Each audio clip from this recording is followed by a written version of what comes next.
Muy buenos días, honorable jurado, querido público presente. En el día de hoy les estaré comentando un caso sobre violaciones al debido proceso, a la propiedad, a la libertad y a la vida como fruto del abuso de poder. Para darles una breve introducción del caso, tenemos la situación de un juez de corte de apelación, quien fuere arrendatario de uno de los terrenos heredados por el señor Félix, se niega a retornar el inmueble tras las constantes solicitudes del nuevo propietario, por lo que él mismo procede a realizar una denuncia pública por ante una estación de radio en San Pedro de Macorís.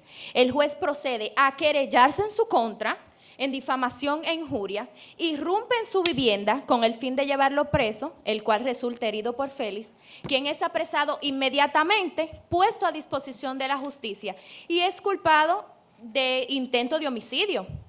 Félix obtiene una fianza, sale del país, sin embargo es apresado tras 9 años de haber sucedido los hechos. En la provincia del Ceibo es condenado a 2 años por golpes y heridas. Es apelada la sentencia, manteniéndolo preso 2 años más de lo que había establecido la sentencia en primer grado. Estando en una celda, el único en ella, en un supuesto motín en la cárcel, Félix resulta herido y muere. Tras la muerte de su padre, Félix hereda este inmueble en el cual su padre solía tener cabezas de ganado, por lo que Félix desde temprana edad se dedicaba a lo que es el negocio de la carnicería, en plena satisfacción de sus derechos personales y económicos que son indispensables a su dignidad y al libre desarrollo de su personalidad, según lo establece el artículo 22 de la declaración.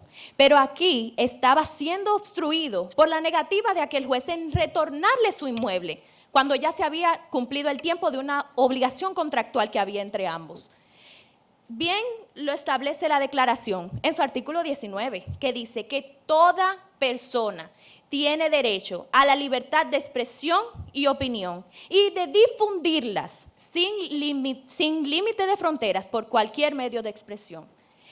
Por cuanto podemos entender y quede en nuestra conciencia que al Félix haber acudido a la estación de radio en aquel momento fue un derecho inalienable conferido por este artículo a su persona.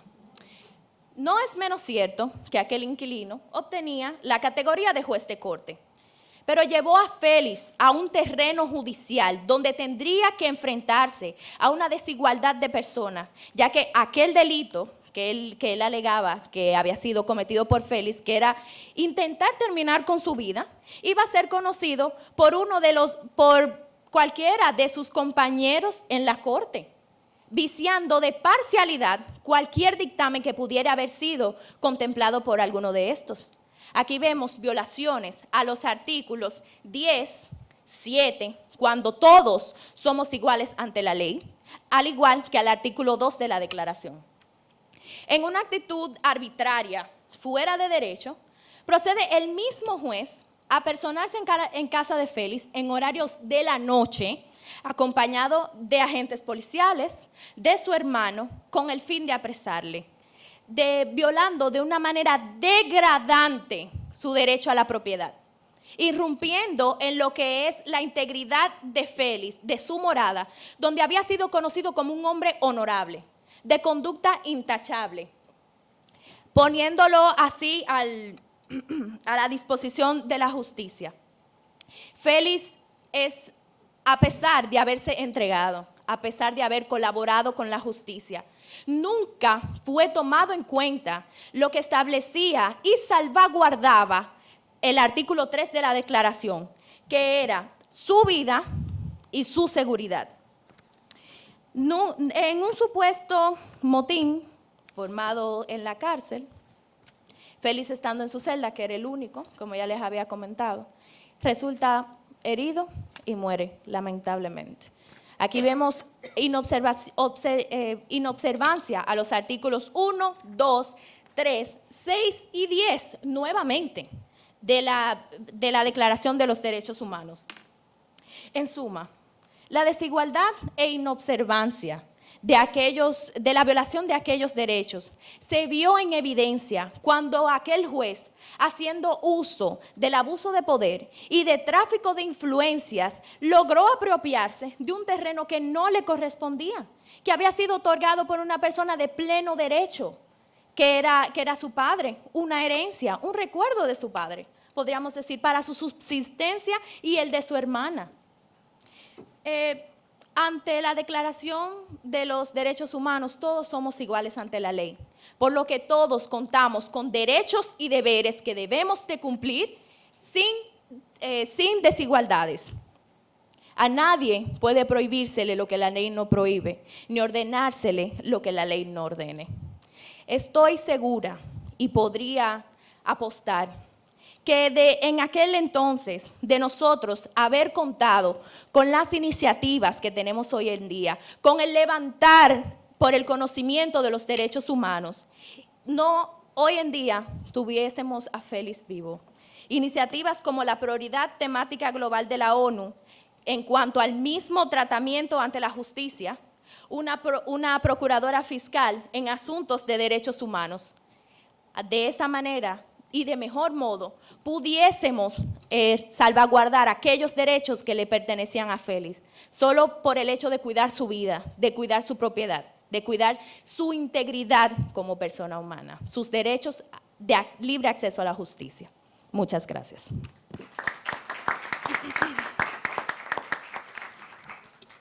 Bueno, pregunto a mis compañeros del jurado si hay alguna pregunta.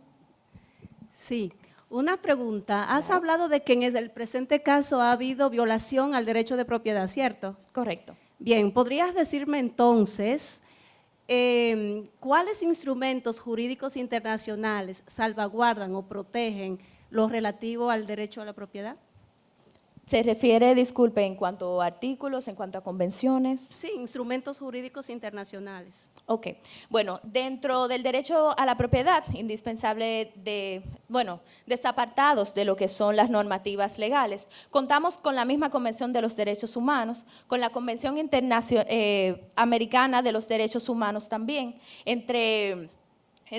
ya en el ámbito nacional podemos contar con lo que es el Código Civil, con lo que es el mismo Código Penal, Código Procesal Penal, entre otros más. Muchas gracias. Tengo una pregunta al respecto. En su trabajo escrito usted menciona violaciones a la Declaración Universal de Derechos Humanos y no menciona, por ejemplo, la Convención Americana. Mi pregunta es, ¿cuál es el valor jurídico que tiene la Declaración Universal y que nos hable un poquito respecto de su valor obligatorio en el ámbito internacional? ¿Cuál es la fuente que justifica la apelación a la declaración como fuente normativa? Claro. Gracias. La Declaración Universal de los Derechos Humanos, como bien es establecida, aplica de un ámbito universal, por lo cual aquellos países que se convirtieron en signatarios del mismo, están obligados a establecer aquellos derechos universales y aplicarlos y salvaguardarlos a los ciudadanos de esta nación. No es menos cierto que la Declaración Americana de los Derechos Humanos y la Declaración Universal de los Derechos Humanos tienen algo en común, que ambas establecen la igualdad ante la ley, sin distinción de persona.